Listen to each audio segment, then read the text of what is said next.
ठीक है। सो इसके अंदर आपको जो मेन याद रखना है, इनके बोटेनिकल नेम याद रखने हैं, इनके नाइट्रोजन परसेंटेज याद रखनी है। इन दोनों का कुछ ज़्यादा रोल नहीं है। सो मेन इसके अंदर सनहैम ग्रीन मैन्योर कौन सा है, उसके अंदर बोटेनिकल नेम क्या है उसका, और उसकी परसेंटेज कितनी है, आपको उसके अंदर वो याद रखना है। ठीक है class. Next is sweet clover. Sweet clover के अंदर जो इसका बोटेनिकल नेम होता है डेट इज मेलियोटोलस इंडिका, और इसके अंदर जो नाइट्रोजन परसेंटेज होता है डेट इज 0.51 परसेंटेज, और नाइट्रोजन किलोग्राम पर हेक्टेयर की बात करें that is 134 kilogram per hectare. Next is black RAM.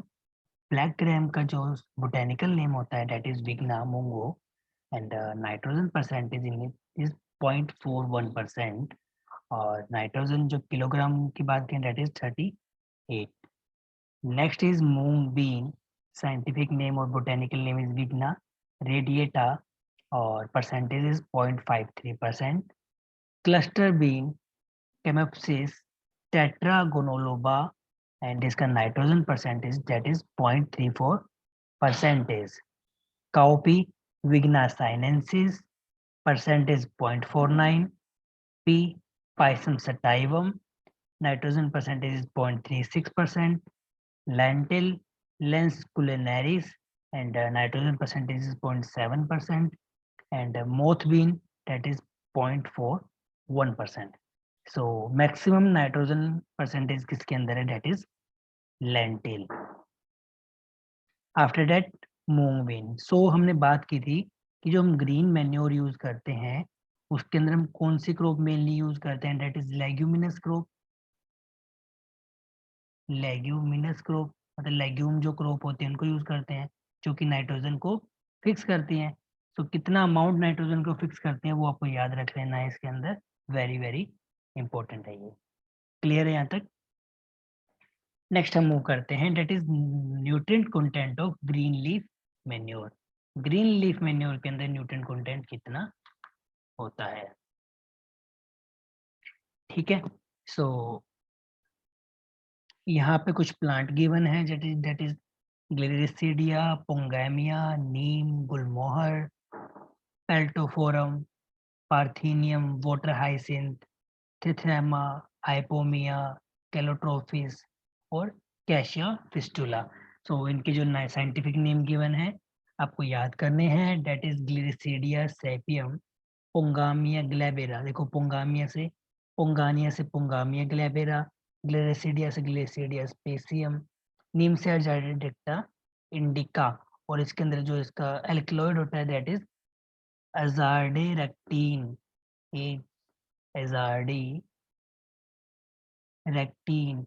ये इसके अंदर क्वेश्चन काफी बार आता है कि विच एल्कलॉइड प्रेजेंट इन नीम, सो नीम के अंदर एजार्टी रेक्टीन, gulmohar Delonix regia, very important scientific name, Peltophorum, that is Peltophorum ferrugineum, सौंफ, सौंफ को बोलते हैं ये, ठीक है। Weed, weed is Parthenium hysterophorus, water hyacinth, Eichhornia crassipes. तो अगर आपसे पूछे कि ऑक्सीजन को कौन खत्म कर देता है वाटर में से, दैट इज वाटर हाइसिंथ, ठीक है। नेक्स्ट इज थ्रेथनामा, दैट इज थ्रेथनामा प्रोटोकेस्ट्रम।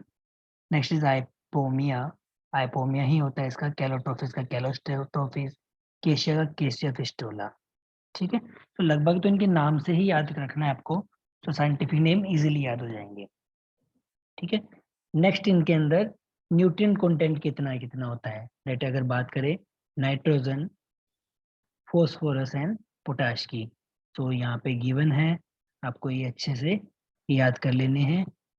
एक इसके अंदर मैक्सिमम किस में है, मिनिमम किस में है, सो वो तो याद रखना है।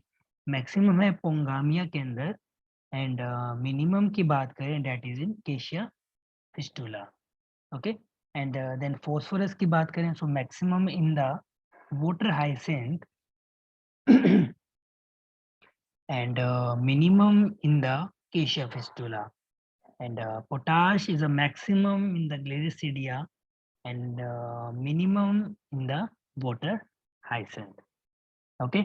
so mostly इनके अच्छे से याद कर लेना।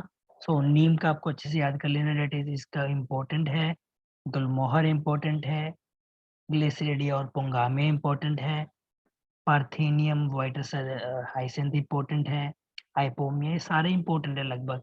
यहाँ से जो कंपटीशन एग्जाम है ना, वहां से काफी क्वेश्चन यहाँ से बनते हैं, फ्रेम होते हैं, ठीक है। तो इसको अच्छे से लर्न कर लेना। Next is bio fertiliser.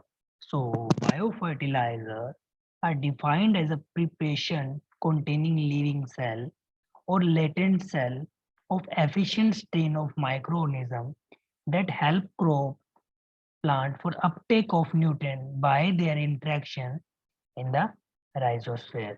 rhizosphere के अंदर इंट्रैक्शन पे बात करेंगे हम इसके अंदर, ठीक है। That is bio fertiliser.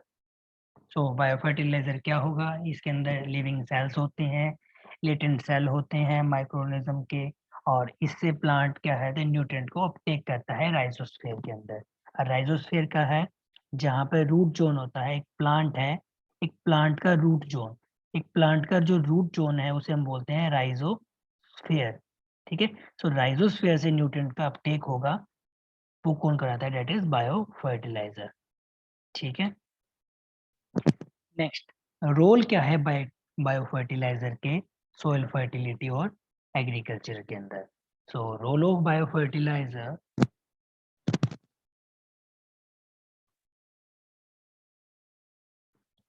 in the soil fertility and agriculture. Number one,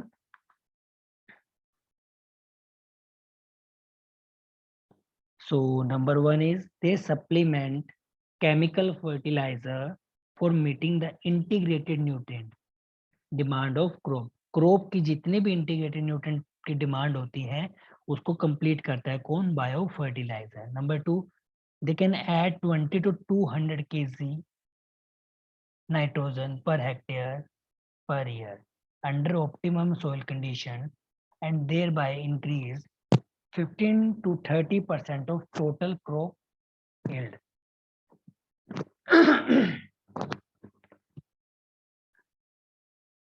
ठीक है। So role and bio fertiliser की बात करें सोइल फर्टिलिटी की, ये क्या करता है, ऐड करता है 20 to 200 किलोग्राम नाइट्रोजन को पर ईयर, अंडर किस कंडीशन के अंदर, 15 to 30% of total crop yield.